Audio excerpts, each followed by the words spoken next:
భారీ వర్షాలు వరదలతో పాటు ఈదురుగాలులు కూడా చాలా వరకు పంటలకు నష్టం కలిగిస్తున్నాయి. పార్వతీపురం మన్యం జిల్లాలో ఈదురుగాలులకు నేలవాలిపోయాయి పంటలన్నీ.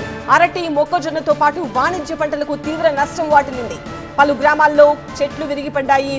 విద్యుత్ సరఫరా కూడా నిలిచిపోయింది. స్తంభాలు విరిగిపడడంతో విజయనగరం జిల్లా గజపతి నగరంలో కూడా వర్ష బీభత్సం మనం చూస్తున్నాం.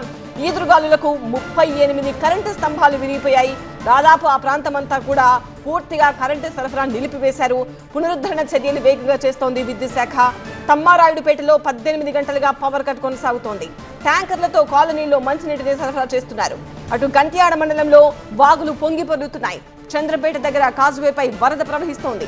చంద్రంపేట వసంత గ్రామాల మధ్య రాకపోకలు నిలిచిపోయాయి.